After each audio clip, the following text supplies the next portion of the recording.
just so I understand who my audience is, how many of you are actually developers, like write code every day? All right. And how many of you are security engineers? Application security, SecOps, endpoint, all kind of security. Okay. And then DevOps. Thank you. All right.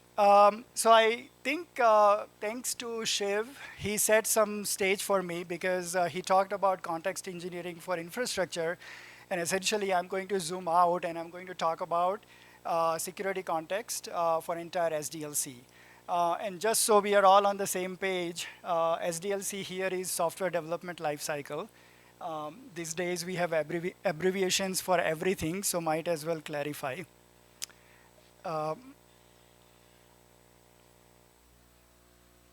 That'll help. All right, so for my background, I've spent time in application security space about 12 plus years. Worked in large tech, worked in consulting, banking, predominantly mostly in US. I haven't, I started my career here in software engineering, but about 14 plus years entirely in US. In terms of why cognitive trust, so just around the time 2020, late 2022, when ChatGPT had just come out and they started to talk about how AI could be used at different application layers to solve problems that were not that easy before. I started to think about maybe in application security context, what's the right way to look at AI and what problems can be solved. So that's the genesis of how we started to think about cognitive trust.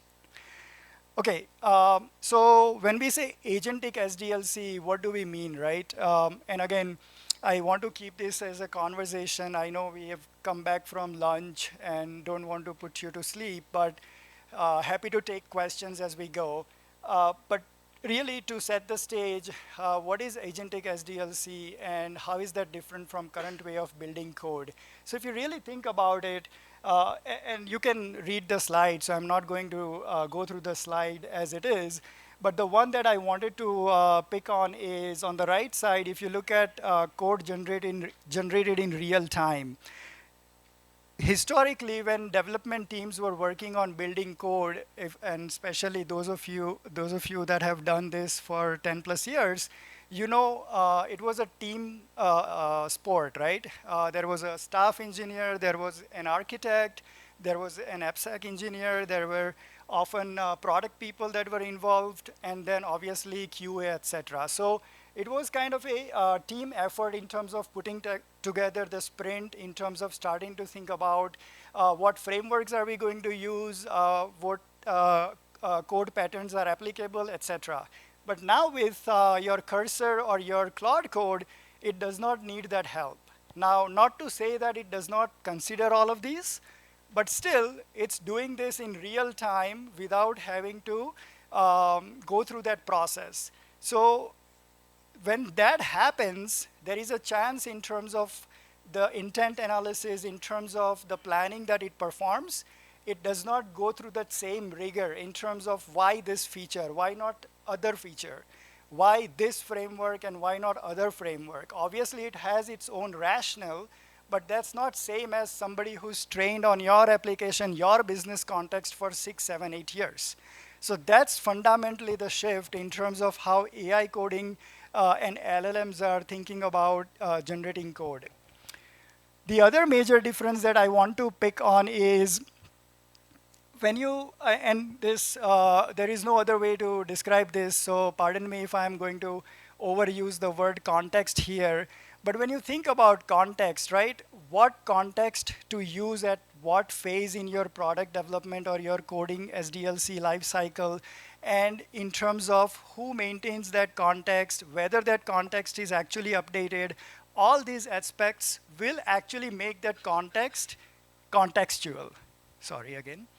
But that's the crux of it, right? If your agents are using information that's not up to date about, let's say, your latest and greatest product release and the associated pricing information or associated SLA information, and it's tapping into some old data that it's connected to, then the context entirely changes. So really, towards the end, when I sum this up, I'll revisit this point about what context really matters to you, how do you keep it up to date, and then what system is in context of maintaining the context, what system is your source of truth, which is the critical success factor.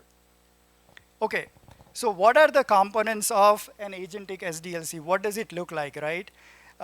Again, you can read through this, but essentially, the way we think about it at CognitivTrust is um, across your different phases of software development lifecycle, as there is going to be autonomous agents, independently operating agents that will perform these functions, there will be need for a horizontal layer that cuts across. So if you think about your current IDEs, right, your coding tools, your co-pilots, and all the MCPs that you use in there, the different agent frameworks, from Cloud SDK to agent development framework from Google, etc. And then how do you take this code from one step to the other through the CI/CD that will be operated by independent agents again. And I think the previous session focused on this troubleshooting the incidents or observability issues. So making the whole level 1 triage self-healing. So all of that, when you think about it, will make up the SDLC. And if you think about it, the layer at the top, none of it touches on how do you do security, at which point you call your static code scanner, at which point is it appropriate to perform a threat assessment, where do you call your agent for, let's say, a PR analysis. Is it too early to call your PR review agent when code is still in IDE or it has moved to your feature branch? So this is where you will have to have these agents that are trained enough, that are given autonomy to a point where it can truly operate as an agentic SDLC. And so a lot of this is still remains to be solved. So nothing here is to say that this is already the reality and it operates in production business as usual. Okay, so some of you may ask, okay, why do you need this? Why not let these agents operate in individual silos? So if you think about it, and those of you again that have built products, you know that in your SDLC, in your CI/CD, there is so much silo and noise and so much madness around how does security tool or security engineer provide feedback to the developer? How does developer triage? Like, does he or she look at one vulnerability and decide because this is not related to an externally facing application, this is not applicable? Like, what decision traces go into making these decisions over code moving from one step to the other? If you think about multiple vendor products that get plugged into your CI/CD or your SDLC, and the way that creates chaos around how the release gets done.